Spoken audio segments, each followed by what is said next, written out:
ఈ షో ఎవరిని ఉద్దేశించి కాదు, ప్రజల సమస్యల గురించి చెప్పడమే మా ఆలోచన. అందుకు మేము మొదటడుగు వేశాము. Common man show ప్రారంభిస్తున్నాము.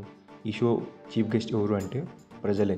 ప్రజలలో నుంచి ఒకరిని తీసుకొని ప్రజల సమస్యల గురించి చెప్పడమే మా షో యొక్క ముఖ్య ఉద్దేశం. చెప్తున్నా సారు బస్ ఫీల్ చేసిన అంటున్నా. అది ఎవరి కోసం చేసినట్టు? అది ఇది ఇంకా ముప్పు తెచ్చి పెట్టారు. ఏ ముప్పు తెచ్చిపెట్టింది? మళ్ళీ లాస్ అవుతుంది. ఆల్రెడీ గవర్నమెంట్ ఆర్టీసీ లాస్ట్లో నడుస్తుంది అంటున్నారు. పొజిషన్ పార్టీ వాళ్ళు ఫ్రీ మనకు ఇట్లా మన చేయనీకి అని అంటున్నారు.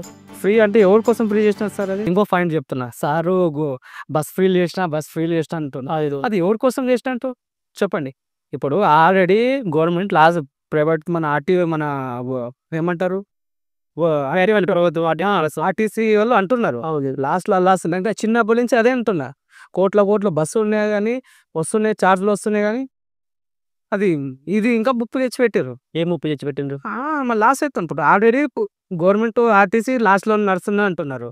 చలో సార్ ఏమంటున్నారు? అరే పిచ్చోళ్ళు అలా మన కేసీఆర్ వాళ్ళు అంటున్నారు. మన అపోజిషన్ పార్టీ వాళ్ళు ఫ్రీ మనకు ఇట్లా మన చేయనీకి అని అంటున్నారు.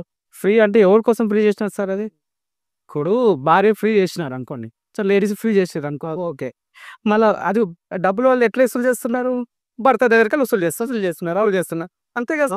మళ్ళీ ఇప్పుడు ఎరిగి ముక్కు పిండి వసూలే. ఇప్పుడు ఇట్లా పెట్టి ఒకటే, ఇట్లానే ఒకటే. లాస్ట్ క్వశ్చన్ మళ్ళీ వచ్చేది ఎవరికి? భర్త మీద వస్తాయి. అవును, కరెక్ట్. చేయాలి, తప్పలేదు. చేయాలి. ఫ్రీ అని ఎవరికి చేయాలి తెలుసా? ఇప్పుడు సీనియర్ సిటిజన్ ఉంటారు, పెద్దలు ఉంటారు, ఒక అవ్వ తాత ఉంటారు, ఉంటారు కదా. అవ్వ తాత ఉంటారు, సీనియర్ సిటిజన్ చేయాలి, ఫ్రీ చేయాలి.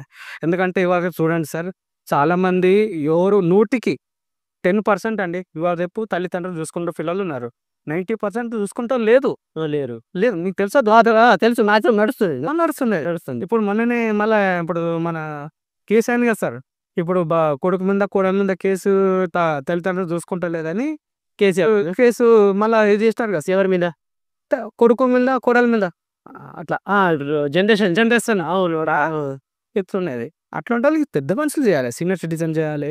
ఇంకోటి మన స్టూడెంట్ ఉంటారు కదా సార్, కాలేజ్ ఒక ఇప్పుడు ఇంటి దగ్గరికి వెళ్ళి ఒక 20 కిలోమీటర్ 30 కిలోమీటర్ ఉంటుంది కదా పోనీకి, వాళ్ళకి అసలు చేయాలి. ఫ్రీ చేయంగానే ఏమవుతుంది తెలుసా? మొత్తము బేగం ఇప్పుడు ఇక్కడ మన కూకట్పల్లికి వెళ్ళి బేగం బజార్ 20 కిలోమీటర్ వస్తుంది సార్. ఇప్పుడు 20 కిలోమీటర్కి వచ్చిన తర్వాత వాళ్ళు ఈడ దొరికేది ఈడ 100 రూపాయలు జరుగుతుంది అనుకోండి. ఈడ కూకట్పల్లి ఒక ఐటమ్ ఏదో సపోజ్ అట్లా అయితే ఈడ ఒక 100 రూపాయలు అంటే ఆడ బేగం బజార్లో 80 రూపాయలు దొరుకుతుంది కదా అని ఇక్కడ ఫ్రీగానే వస్తున్నారు. బస్సు ఆట కూకట్పల్లికి ఎక్కి అఫ్జల్ గాంధీకి పక్కనే మన ఉస్మానియా హాస్పిటల్ 4 అడుగులు వేస్తే ఉస్మానియా హాస్పిటల్, తర్వాత బేగం బజార్, ఏదో ఒకటి ఒన్నికి ఏదో ఒకటి అట్లా.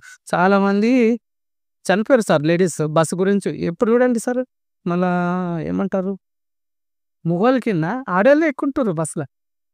ఫ్రీ అని వాళ్ళ ఫ్రీ అని అట్లా ఉన్నది సార్. ఇప్పుడు ఇంకొకటి చాలా మంది, నేను చాలా కామన్ పేదోను సార్. డైలీ 1000-1500 చేస్తాం నా ఆటో. నేను ఆటో డ్రైవర్ సార్. అదే పేదోను అంతే అంటారు. మన డ్రైవర్లు ఏమంటారు, మేము రోజు 1000 రూపాయలు చేస్తాం అండి, కానీ 1000-1500 చేస్తారు. ఇప్పుడు 1000-1500 చేసుకున్నామండి. 1500 చేస్తే 400-500 డీజిల్కి, గ్యాస్కు ఏదో ఒకటి ఉంటుంది కదా, దానికి వెళ్ళిపోతుంది. ఇంకొకటి గ్యారేజ్ బస్సులు ఇంటి ముంగడ బండి పెట్టడానికి లేదు. ఇంటి దగ్గర పెడితే ఏమవుతుంది అంటే ఎవరైనా ఉంటారు కదా అవరాగాళ్ళు, అద్దాలు కొట్టేది, టైర్ ఇప్పుకొని పోయి ఏదో చేస్తారు, గాలి తీసేసేది, బండి మీద ఉచ్చకొసేది, అట్లా చేస్తుంటారు. అట్లా ఏం చేస్తారు, పక్కన ఏదైనా వర్క్షాప్ ఉంటుంది కదా, ఆ రేటానికి 12 అవర్స్కి ఇంత 14 మన 24 అవర్స్కి చార్జెస్ ఉంటుంది. ఎంత చార్జ్ చేస్తారు? దానికి మినిమం 60 నుంచి 100 దాకా ఉన్నది ఒక రోజుకి, వన్ డేకి అట్లా డైలీ. ఇప్పుడు డైలీ మీరు 60 రూపాయలు మీరు దానికి వేస్తే నెలకి 1800 అవుతుంది. దానికి పోతున్నాయి. మనం దాన్ని కట్టాలి, బండి మెయింటెనెన్స్, ఈఎంఐలు, ఖర్చు చాలా ఉంటాయి సార్. ఇంకొకటి ఫ్రీ ఏం కానీ మా కడుపు మీద కొట్టేసింది సార్ రేవంత్ రెడ్డి సార్. ఏం లేదు ఉపయోగం, ఏం లేదు గవర్నమెంట్ నుంచి ఉపయోగం లేదా? రేవంత్ రెడ్డి సార్ మీద నుంచి ఉపయోగం లేదా? రేవంత్ రెడ్డి సార్ నుంచి ఉపయోగం లేదు. ఇప్పుడు ఆయన ఫ్రీ అని చెప్పి 6 గ్యారెంటీలు అని చెప్పారు కదా, 6 గ్యారెంటీలు అని చెప్పారు కదా. 6 గ్యారెంటీలు అని ఏంది అది? ఇప్పుడు ఎవరి గురించి మంచి చేసినట్ల? ఇప్పుడు నా ప్రభుత్వం ఇంద్రమ్మ గవర్నమెంట్ అంటారు, ఏమున్నాయి సార్? ఇంద్రమ్మ మాట వేరే. అప్పుడులా ఏమంటారు, ఒక 100 రూపాయలు ఉన్నది అనుకోండి, రూ. 50, 80 ఐటమ్ తీసుకుంటుంటే ఒక వారం రోజులు నడుస్తుంది. అప్పుడు ఇందిరమ్మ టైంలో అన్న టైం ఇప్పుడు రూ. 1000 జోబులో ఉన్న ఏం వస్తాయి సంచి తీసుకోకపోతే ఏం ఐటమ్ వస్తలేదు సార్. వారం రోజులు సరుపు వస్తలేదు.